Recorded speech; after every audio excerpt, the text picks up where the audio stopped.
Hi, welcome to Gattu's kitchen. ఈరోజు నేను మీకు ఆలు టమాటో కర్రీ సింపుల్గా ఎలా చేయాలో చూపిస్తాను. మీకు గనక నచ్చితే నా ఛానల్ని లైక్ చేయండి, షేర్ చేయండి, సబ్స్క్రైబ్ చేయండి. ఇది మనం పూరీలోకి కానీ చపాతీలోకి కానీ కావాలంటే ఈ కొన్ని ఆలును మనం మెత్తగా మ్యాష్ చేసుకొని కొంచెం ఎండు కొబ్బరి పొడి వేసుకుంటే అది గ్రేవీ లాగా అవుతుంది. పూరీ చపాతీలోకి కూడా బాగుంటుంది. ఇలా చేసుకుంటే అన్నంలోకి చాలా బాగుంటుంది. ఒకసారి చేసి చూడండి. మీకు కనుక నచ్చితే నా ఛానల్ని లైక్ చేయండి, షేర్ చేయండి, సబ్స్క్రైబ్ చేయండి.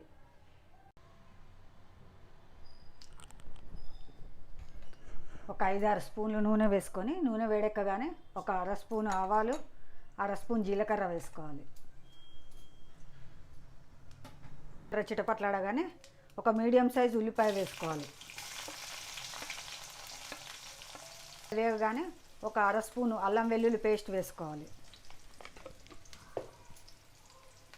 కొంచెం కరివేపాకు వేసుకోవాలి. ఒక హాఫ్ స్పూన్ పసుపు వేసుకోవాలి. ఇవన్నీ చక్కగా వేయించుకోవాలి. కొంచెం వేయగానే ఒక 3 మీడియం సైజు ఆలుగడ్డ పొట్టు తీసి ముక్కలు చేసి వేసేసుకోవాలి. ఇలా కలుపుకొని మూత పెట్టి ఆలుగడ్డ కొంచెం వేగనివ్వాలి. మనం మధ్య మధ్యలో కలుపుతూ వేయించుకోవాలి.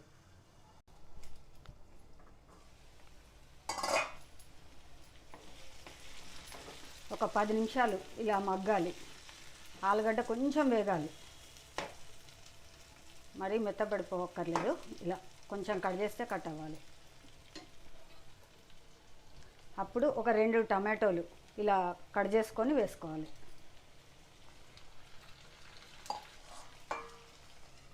మళ్ళీ ఒక 5 నిమిషాలు ఉడకనివ్వాలి.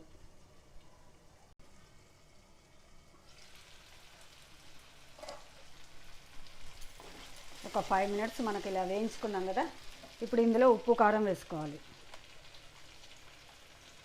నేను 1.5 స్పూన్ వేస్తున్నాను. ఎవరికి సరిపడినంత వాళ్ళు వేసుకోవాలి.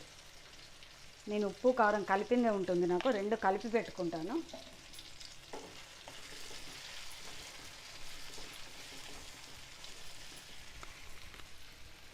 ఒకసారి చక్కగా కలుపుకొని ఆ తర్వాత ఒక కప్పు వరకు వాటర్ పోసుకోవాలి. ఒక స్పూన్ వరకు ధనియాల పొడి వేసుకోవాలి. ఒక స్పూన్ వరకు ధనియాల జీలకర్ర పొడి వేసుకోవాలి.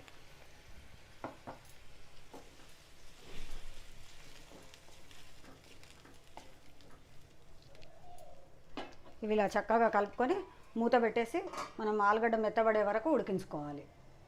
మధ్య మధ్యలో కలుపుతూ ఉడికించుకోవాలి.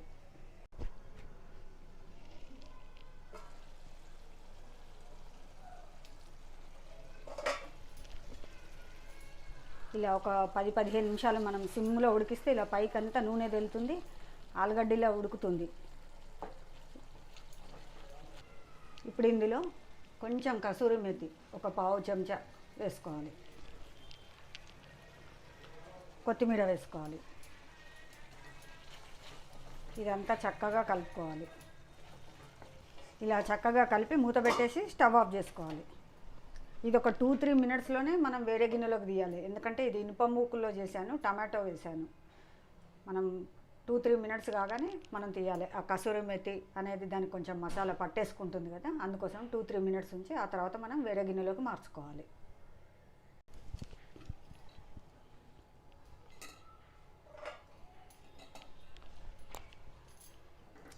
ఇప్పుడు ఈ ఆలు టమాటాని మనం వేరే గిన్నెలోకి మార్చుకోవాలి.